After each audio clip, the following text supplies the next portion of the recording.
여러분, 안녕하세요. 오늘 해설해드릴 자료는 최근 시장의 가장 뜨거운 화두죠.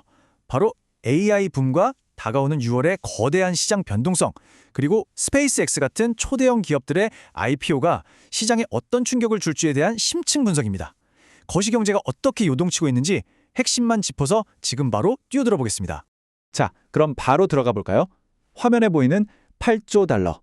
이거 정말 어마어마한 숫자입니다.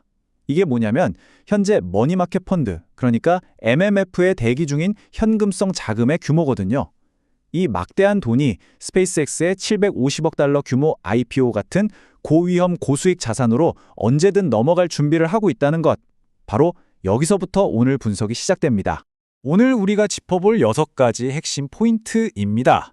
유동성 블랙홀부터 이너서클, 버블인지 성장인지에 대한 논쟁, 그리고 다들 걱정하시는 엔캐리 청산의 진짜 의미와 6월 이벤트 체크리스트까지 복잡한 글로벌 시장의 퍼즐 조각들을 아주 명확하게 맞춰드릴게요.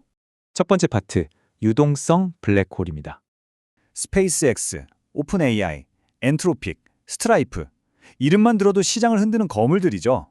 이 기업들이 상장을 준비하면서 시장의 유동성을 완전히 진공청소기처럼 빨아들이고 있습니다. 특히 재밌는 건 오픈 AI와 엔트로픽의 주요 인물들이 과거에 한소법을 먹던 사이라는 건데요. 이들이 이제 각자의 길을 가면서 거의 비슷한 시기에 IPO 시장에 등장한다는 이 상황 자체가 시장 자금의 쏠림 현상을 만드는 아주 중요한 포인트거든요. 여기서 우리가 꼭 생각해 봐야 할 게 있습니다. 시장에 돈이 마른 거 아니냐? 하실 수 있는데 그게 아닙니다. 스페이스X의 750억 달러 IPO가 엄청나게 커 보여도 아까 말씀드린 MMF 대기자금 8조 달러에 비하면 딱 1% 수준에 불과해요. 그러니까 진짜 중요한 건 이런 초대형 이벤트들이 MMF에 얌전히 잠들어 있던 안전 자산들을 위험 자산 시장으로 쏟아져 나오게 만드는 방아쇠 역할을 할 것인가, 바로 이겁니다. 그렇다면 이 막대한 자금들이 도대체 어디로 흘러가고 있는 걸까요? 두 번째, 이너서클에 대해 알아보죠. 여기서 이 자료가 정말 흥미로운 게 바로 이 이너서클이라는 개념 때문입니다. 쉽게 말해서 금융이랑 기술 시장의 최상위 VIP 클럽이라고 보시면 돼요. 이 클럽 안에서 막대한 유동성을 자기들끼리만 독식하다 보니까 결과적으로 여기서 소외된 다른 산업들은 돈줄이 말라버리는 아주 배타적인 생태계가 만들어지고 있다는 뜻입니다. 그 VIP 클럽 멤버 명단을 한번 볼까요?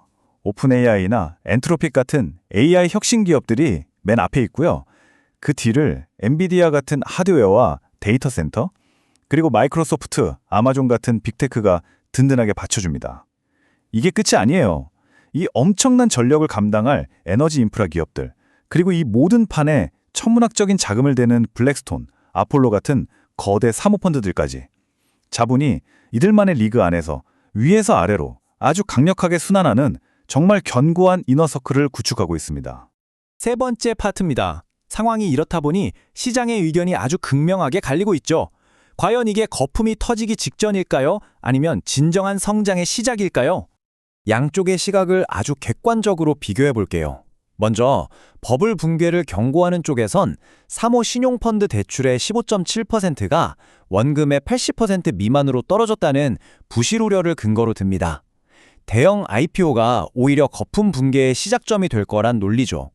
반면 이건 진정한 성장이라고 보는 쪽에선 AI라는 혁신이 이제야 시장에서 제대로 가치를 인정받는 거고, 이 과정에서 약한 기업들이 자연스럽게 걸러지는 아주 건강한 옥석 가리기가 진행 중이라고 반박하고 있습니다. 이런 불안한 시장 분위기 속에서도 미 연준은 무대 뒤에서 유동성을 아주 세밀하게 조율하고 있습니다. 최근에 연준의 상설 레포 제도, 즉 SLF가 가동된 적이 있었는데요. 이것 때문에 놀라신 분들도 있겠지만 사실 이건 국제시장의 치명적인 시스템 위기가 아니었습니다.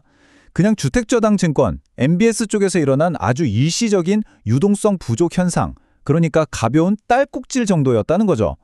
연준이 상황을 잘 통제하고 있다는 걸 보여주는 대목입니다. 네 번째 파트입니다. 이제 미국을 넘어 전 세계를 긴장시키는 이슈, 엔캐리 청산을 해독해 보겠습니다. 엔캐리 청산, 경제뉴스에서 진짜 많이 들어보셨죠? 용어가 좀 무섭게 들리지만 원리는 간단합니다. 금리가 거의 제로에 가까운 싼 일본 엔화를 빌려서 이자를 많이 주는 미국이나 글로벌 자산에 투자해둔 상태잖아요. 근데 일본이 금리를 올리면 그동안 싼 이자로 빌렸던 돈을 부랴부랴 갚기 위해 글로벌 자산들을 다 내다 팔게 될 거고, 그럼 전 세계적인 매도 폭탄이 터지는 거 아니냐, 바로 이 공포를 말하는 겁니다. 하지만 데이터는 조금 다른 이야기를 하고 있습니다. 과거에 16만 2천 계약까지 치솟았던 엔화 매도 포지션이 지금은 9만 계약 정도로 확 줄었거든요. 시장의 패닉이 좀 과장됐다는 뜻이죠. 게다가 일본이 금리를 찔끔 올린다고 해도 전 세계 금리가 인플레이션 때문에 다 같이 높은 상태를 유지한다면 결국 국가 간 금리 차이는 여전히 매력적으로 남아있게 됩니다. 그러니까 자금이 한꺼번에 갑작스럽게 짐 싸서 일본으로 돌아갈 확률은 생각보다 낮다는 겁니다. 5번째 파트입니다. 그렇다면 왜 하필 지금 6월의 시장 일정에 다들 촉각을 곤두세우고 있는 걸까요? 자, 이 흐름이 어떻게 연결되는지 한번 보시죠. 6월 초 컴피텍스와 유럽중앙은행 회의를 시작으로 6월 15일에는 무려 5,260억 달러라는 엄청난 규모의 미국 세금 납부일이 있습니다. 시장에서 돈이 쫙 빠져나가는 시기죠. 그리고 바로 이어서 일본은행 통화정책회의와 미 연준의 FOMC 미팅이 연달아 열립니다. 기술주 이슈, 세금으로 인한 유동성 고갈, 그리고 글로벌 중앙은행들의 금리 결정이 이 짧은 2주 안에 정면 충돌하는 그야말로 압력밥솥 같은 시기인 겁니다.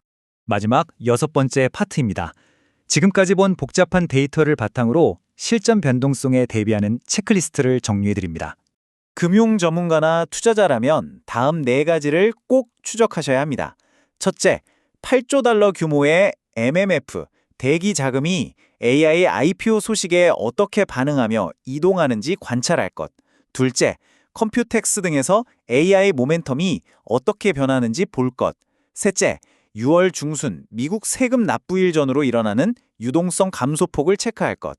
그리고 넷째, 일본이 금리를 올렸냐 마냐만 볼 게 아니라 일본과 미국 연준 사이에 금리 격차 자체가 어떻게 변하는지를 봐야 한다는 겁니다. 오늘 해설해드린 내용 딱 3줄로 요약해드리겠습니다. 이거는 꼭 기억하고 가셔야 해요. 첫째, AI 대형 IPO들은 지금 시장의 막대한 유동성을 그들만의 이너서클로 강력하게 흡수하고 있습니다. 둘째, 엔캐리 청산에 대한 공포는 글로벌 금리가 다 같이 높다는 현실을 간과한 과도한 패닉일 수 있습니다. 셋째, 6월 중순은 기술주 모멘텀, 세금 납부로 인한 유동성 증발, 그리고 양국의 통화정책 회의가 한 번에 맞물리는 가장 결정적인 분수령입니다. 자, 이렇게 흩어져 있던 복잡한 금융 데이터와 시장의 흐름을 하나의 구조로 쫙 연결해 보았습니다. 큰 그림이 좀 명확하게 보이시나요? 오늘 이 자료 해설이 여러분의 시장을 보는 눈을 넓혀주는 데 유용하셨다면 잊지 마시고 좋아요와 구독 버튼 꾹 눌러주시기 바랍니다. 저는 다음번에 더 예리하고 깊이 있는 자료 분석으로 다시 찾아오겠습니다. 끝까지 함께해 주셔서 감사합니다.